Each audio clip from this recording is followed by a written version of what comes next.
الحمد لله وكفى وسلام على عباده الذين اصطفى أما بعد فأعوذ بالله من الشيطان الرجيم بسم الله الرحمن الرحيم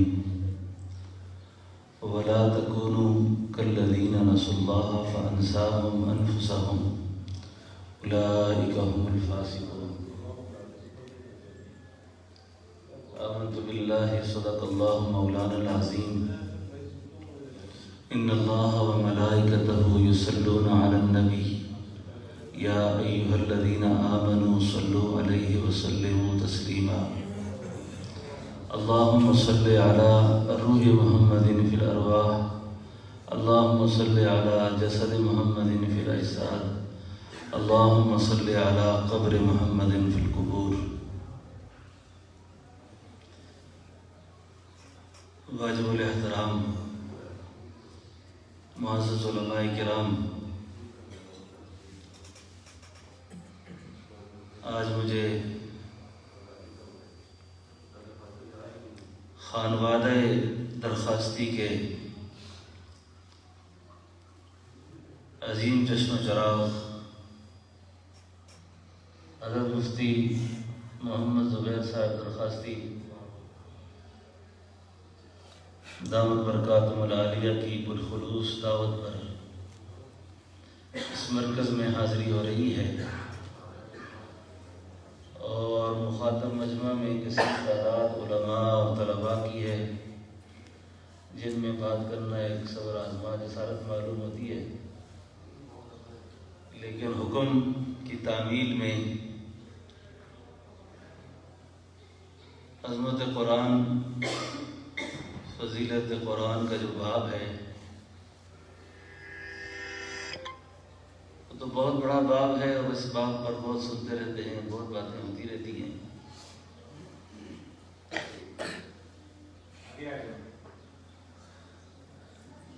ہماری اس قریب زمانے کی تاریخ میں خدمت قرآن کے حوالے سے ایک بہت بڑا نام حضرت عبداللہ درخواستی رحمۃ اللہ علیہ کا ہے۔ حدیث پاک میں آتا ہے، آپ علماء جانتے ہیں کہ صالحین کا ذکر گناہوں کا کفارہ ہوتا ہے۔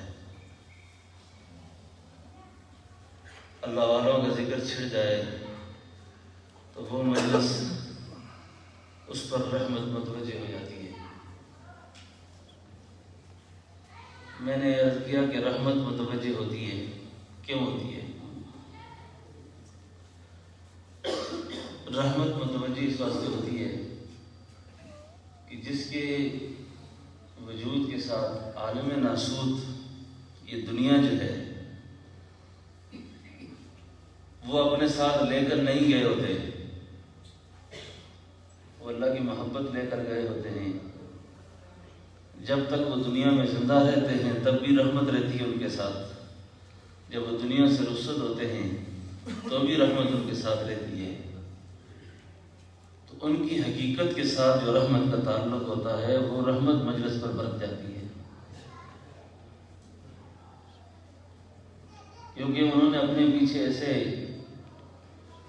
اپنے کار لائقہ میں اپنے محاسن اور ایسی اچھی خوبیاں اور اچھے کام چھوڑے ہوتے ہیں جو نیکیاں ان کی مرتی نہیں ہیں۔ اور دوستو اس بات کو ذہن میں رکھو، اللہ والوں سے سنا ہے کہ خوش نصیب انسان وہ ہوتا ہے جو خود مر جائے اس کی نیکی نہ مرے، اور بد نصیب انسان وہ ہوتا ہے جو خود مر جائے پر اس کی برائی نہ مرے۔ اس لیے جب کوئی لکھا جائے، کوئی بولا جائے، بیان کیا جائے تو بھی سوچا جائے، لکھا جائے تو بھی سوچا جائے۔ یہ سفید کاغذ پر میری تحریر میری ریا کی بھی گواہی دے گی اور میرے اخلاص کی بھی گواہی دے گی۔ میرے یہ بول ضائع نہیں ہوں گے، یہ اللہ کے ہاں محفوظ ہوں گے۔ اور یہ بول اگر میں نے اللہ کے لیے بولے تو یہ میری جنت کی ضمانت بن جائیں گے، اور یہ بول اگر میں نے محض مجلس پر اور لوگوں پر اور اپنی علمیت جھاڑنے کے لیے اور اپنی شخصیت کی اٹھان لوگوں کو بتانے کے لیے کی تو بھی سب کچھ مرنے کے بعد سامنے آ جائے گا۔ ہمارے شیخ حضرت خواجہ عبدالحی صاحب رحمۃ اللہ علیہ فرمایا کرتے تھے اگر ضد کی بنیاد پر قرآن پڑھا تو یہ بھی جہنم میں لے کے جائے گا۔ ضد کی وجہ سے مدرسہ بنایا، ضد کی وجہ سے مسجد بنائی، ضد کی وجہ سے کوئی کام بھی کیا۔ اس لیے اہل علم بیٹھے ہیں تو میں اپنی گفتگو کو اسی طرح موڑنے کی کوشش کرتا ہوں۔ اپنا علم جب تک، امام ربانی مجدد الثانی فرماتے ہیں مکتوبات شریف میں، علم کے ہوتے ہوئے جب تک علم کا احساس ختم نہ ہو، عمل کے ہوتے ہوئے جب تک عمل کا احساس ختم نہ ہو، اخلاص کے ہوتے ہوئے جب تک اخلاص کا احساس ختم نہ ہو، معرفت نصیب نہیں ہوتی۔ معرفت کے نصیب ہونے کے لیے یہ تین چیزوں سے بلند ہونا پڑتا ہے: علم ہو، احساس نہ ہو، عمل ہو، احساس نہ ہو، اخلاص ہو، احساس نہ ہو۔ اگر ان میں سے کسی چیز کے بھی احساس باقی ہے، اس کا مطلب یہ ہے کہ اب تک اس کو اللہ کی معرفت نصیب ہی نہیں۔ اور اس کی معرفت کی علامت کیا ہے کہ مجھے یہ دولت نصیب ہے؟ فرمایا جتنا قرب بڑھتا جاتا ہے اس قدر عاجزی بڑھتی جاتی ہے۔ جس قدر قرب بڑھتا ہے اس قدر عاجزی بڑھتی ہے، اور یہ قرب کی علامت ہے۔ حضرت سلطان باؤ رحمۃ اللہ علیہ فرمایا کرتے تھے اللہ فی اللہ جدوں دتی وکھالی تو میں اپنے آپ ہویا فانی ہوں۔ جس کو اللہ کی معرفت نصیب ہو، جس کو اللہ کی محبت نصیب ہو، اللہ فی اللہ جدوں دتی وکھالی، جب اپنا دیدار کرایا، اس نے اپنا تعارف کروایا، اپنی پہچان کروائی، اللہ فی اللہ جدوں دتی وکھالی تے میں اپنے آپ ہویا فانی ہوں۔ قرب وصال مقام نہ منزل نہ اتھے جسم نہ جانی ہو۔ جس کو معرفت نصیب ہوتی ہے، جس کو پہچان نصیب ہوتی ہے، ہمارے حضرت فرمایا کرتے تھے جس کو اس کی خبر ہوتی ہے پھر اس کی خبر واپس نہیں آتی۔ جس کو اللہ کی خبر ہوئی پھر اس کی خبر واپس نہ آئی۔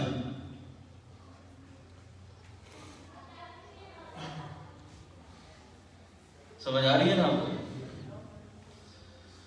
ہمارا بڑا مشکل سفر چل رہا ہے ابھی، اور اس مشکل سفر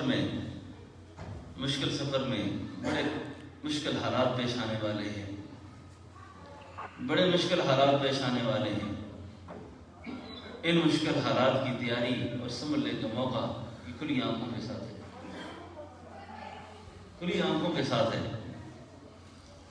اور جو جتنا اس وقت میں اپنے آپ کو سنبھال کے رکھے گا، اتنا وہ قیمتی ہو جائے گا۔ نفس کی بڑی خطرناک بیماریاں جو ہمیں درپیش ہیں، ایک طوفان ہے اس کے اندر۔ اور خاص کر میں آپ سے عرض کروں، ہماری جو دیندار طبقے کی جو بیماریاں ہیں، یہ سر نشینی کے منصب سے نیچے کے لیے اپنا نفس کو قبول ہی نہیں کرتی۔ یہ اپنے آپ کو اس منصب کے علاوہ قبول ہی نہیں کرتی کہ جب تک مجھے کوئی حیثیت نہ دی جائے، جب تک میری کوئی پوزیشن نہ ہو، میرا وقار نہ ہو۔ اور یاد رکھیں، وقار طلب سے ملا نہیں کرتا، یہ دولت اس طرح طلب سے نہیں ملتی۔ بے نام ہو کر جو شخص رہے، گمنام ہو کر رہے، اللہ اس کا نام بھی کریں گے، اللہ اس کا کام بھی کریں گے۔ جو نام کی کوششوں میں ہو، نہ نام ہو نہ کام ہو، کچھ بھی نہ ہو۔ تو بہرحال اس مرکز کے جو بڑے، ان کے جو بڑے، وہ سب اس تحریک کے دائی تھے کہ قرآن پڑھو، قرآن پہ عمل کرو، قرآن کے خلاصے کو سمجھو کہ قرآن ہے کیا، قرآن ہے کیا۔ ہمارے برصغیر پاک و ہند میں قرآن فہمی کے اعتبار سے بہت بڑا نام مولانا حسین علی صاحب رحمۃ اللہ علیہ کا گزرا ہے کہ اللہ نے قرآن کے مضامین ان پر الہام فرمائے، القاء فرمائے، پھر اللہ نے ان کے شاگردوں میں بے مثال شاگرد حضرت عبداللہ درخواسی پیدا فرمائے۔ حضرت عبداللہ بہلوی پیدا فرمائے. میں نے ان بزرگوں کو سنا اور دیکھا ہے اور استفادے کو کچھ موقع ملا جنہوں نے حضرت درخواسی سے پڑھا اور حضرت بہلوی کو پڑھا. فرمایا کرتے تھے کہ ہم پر اللہ نے یہ بات کھولی کہ پورے قرآن کا جو خلاصہ، پورے قرآن کا خلاصہ وہ بسم اللہ کی بے کے اندر ہے، بسم اللہ کی بے میں ہے. اور بے انصاف معنی ملانے کے آتے ہیں اس کے، رحمت آتی ہے، برکتیں آتی ہیں. لیکن میں قرآن پڑھتا ہوں، مجھے نشہ برتاری رہتی ہے، مجھے برے خیالات، تدریس بھی کرتا ہوں، تعلیم بھی کرتا ہوں. فرمایا رحمت بدستور آتی ہے، رحمت بدستور آتی ہے. تیری قلب کی استعداد اب ختم ہو چکی ہے اور دل کی استعداد ختم ہوتی ہے تنہائیوں میں اللہ کی حرمتوں کو پامال کرنے سے. میں بھی اپنے آپ کو مجلس میں پاک رکھوں گا، آپ بھی پاک رکھیں گے.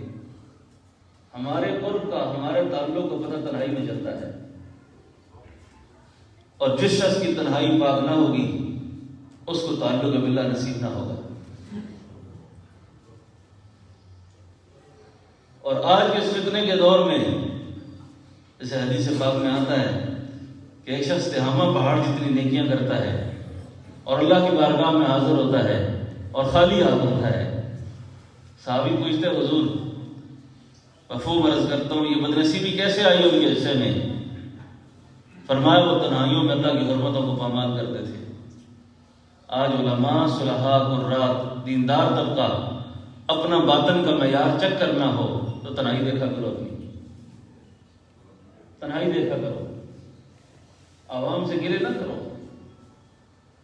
عوام سے گلے نہ کرو. عوام تو ویسے ہی عوام ہے.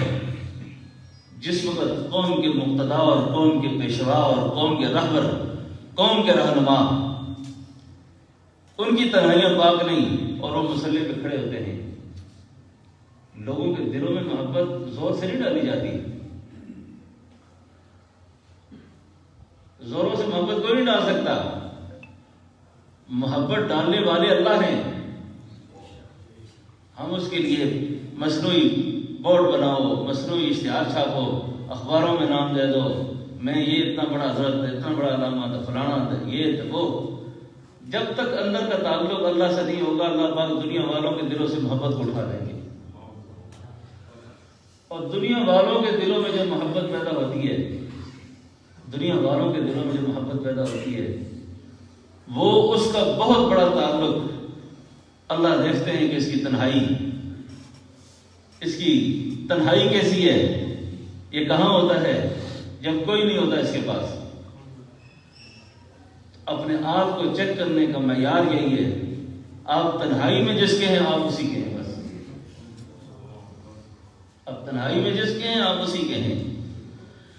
تو اس لیے علماء کرام، اہل دعوت، دیندار طبقہ، جتنا بھی میں نے مخاطب سامعین بزرگ تشریف فرما ہے، اس وقت امت پر جتنے بھی حالات آئے ہوئے ہیں، حالات سے کس کو متاثر نہیں ہونا چاہیے. حالات کس کے قبضے میں ہیں؟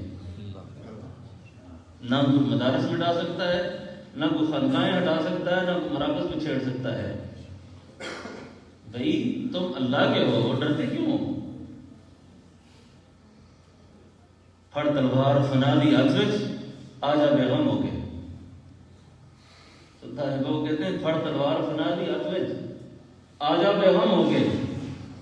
چور کو ڈر ہوتا ہے نا،